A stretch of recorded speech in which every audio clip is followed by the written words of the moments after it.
Hello friends, welcome in this my tutorial classes. Today we are discuss on cell the unit of life and cell theory. कोशिका जीवन की इकाई और कोशिका सिद्धांत क्या होता है, इसके बारे में हम बात करने वाले हैं। और चैप्टर का नाम क्या है? कोशिका जीवन की इकाई। कोशिका जीवन की इकाई को समझने के लिए हम समझ लेते हैं, जैसे कोई बड़ा सा बिल्डिंग हो गया तो उसकी यूनिट क्या है, इकाई क्या है। एक जैसे उसकी यूनिट होती है ईंट, इसी प्रकार से किसी भी जीव की, छोटा जीव हो या बड़ा जीव हो, उसका यूनिट क्या है, इकाई क्या है। छोटी वह छोटी से छोटी भाग जो वो बैक्टीरिया हो गया या तो बड़ा जीव हो गया, किस चीज़ से मिलकर बना है, यूनिट क्या है, तो वो सेल होती है, कोशिका होती है। जैसे कि कोई बैक्टीरिया हो गया, एक कोशिका से मिलकर बना हो सकता है। जैसे यूनिसेल्यूलर जिसे हम कहते हैं, यूनिसेल्यूलर।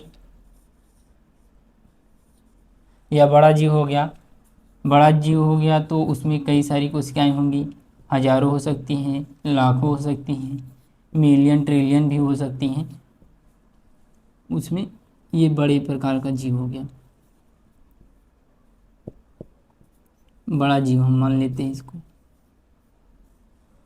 उसी प्रकार से ये चैप्टर कर रहा है कि कोशिका जीवन की इकाई है, कोशिका जीवन की इकाई होती है cell the unit of life.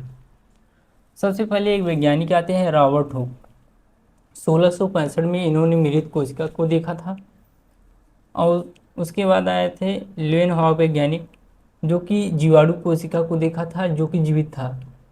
ये सबसे पहले वैज्ञानिक बने। आर्कीवाल्ड लीवेनहॉग वैज्ञानिक, ये फर्स्ट वैज्ञानिक बने जो कि जीवित कोशिका को देखे थे, वो भी जीवाणु कोशिका को देखे थे। और सबसे छोटी कोशिका हमारी हो गई माइकोप्लाज्मा पीपीएलओ, जिसे प्लूरोनिया लाइक ऑर्गेनिज्म भी कहते हैं। और सबसे बड़ी कोशिका ऑस्ट्रिच का एग हो गया, शुतुरमुर्ग का अंडा। और सबसे लंबी, सबसे लॉन्गेस्ट तो नर्व सेल हो गया। हमारी तंत्रिका की कोशिकाएं सबसे लंबी सेल मानी जाती हैं, सबसे बड़ी सेल मानी जाती हैं, तो तंत्रिका की कोशिकाएं हो गई। तो कोशिका सिद्धांत की हम बात करते हैं। सेल थ्योरी क्या है? सेल थ्योरी दो वैज्ञानिक दिए थे, स्लाइडन और स्वान वैज्ञानिक दिए थे, जो कि दोनों जर्मन के वैज्ञानिक थे। ये सेल थ्योरी क्या है कि हमारी जीवन की इकाई क्या है, हमारे जीवन की संरचनात्मक एवं क्रियात्मक इकाई सेल होती है, कोशिका होती है।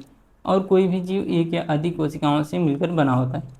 तो ये सेल थ्योरी दो वैज्ञानिक दिए थे, स्लाइडन और स्वान, जो कि जर्मन के बॉटनिस्ट थे स्लाइडन, और जर्मन के जूलॉजिस्ट थे स्वान वैज्ञानिक।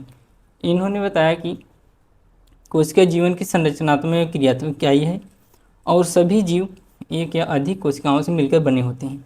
जो छोटे जीव हैं एक कोशिकाओं से मिलकर बने होते हैं, जैसे कि बैक्टीरिया हो गए, आर्की बैक्टीरिया हो गए, नीलहरी शैवाल हो गए, यू बैक्टीरिया हो गए, और माइकोप्लाज्मा पीपीएलओ भी हो गया।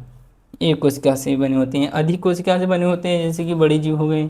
पादप का सेल ले लीजिए, वो बड़े सेल हो गए, पादप सेल, जंतु सेल, प्रोटिस्टा सेल, कवक के सेल, वो सब अधिक कोशिकाओं से मिलकर बने होते हैं। और स्लाइडन और स्वान वैज्ञानिक तो बता दिए कोशिका सिद्धांत क्या है, सेल थ्योरी क्या है, परंतु इन्होंने नई कोशिका कैसे बनती है, पुरानी कोशिका से नई कोशिका कैसे बनती है, ये बताने में असफल रहे। उसके बाद एक वैज्ञानिक आते हैं रुडोल्फ विर्चो 1855 में। इन्होंने बताया कि नई कोशिकाओं का निर्माण पुरानी कोशिकाओं से होता है, नई कोशिकाओं का निर्माण पुरानी कोशिकाओं से होता है। उन्होंने एक अपना सिद्धांत दिया जिसे हम कहते हैं ओमनी सेल्यूला ई सेल्यूला। रुडोल्फ विर्चो ने 1855 में ओमनी सेल्यूला ई सेल्यूला को दिया। इसके द्वारा बताया गया कि पुरानी कोशिकाओं के द्वारा ही नई कोशिकाओं का निर्माण होता है। तो इसके सिद्धांत पर, कोशिका सिद्धांत के आधार पर दो प्रकार की कोशिकाओं को बताया गया, प्रोकैरियोटिक सेल, यूकैरियोटिक सेल। तो अगले हम वीडियो में देखेंगे प्रोकैरियोटिक सेल एवं यूकैरियोटिक सेल क्या होता है। तो आई होप कि समझ में आया होगा सेल द यूनिट क्या है, सेल थ्योरी क्या है। तो अब मिलेंगे हम नेक्स्ट वीडियो में।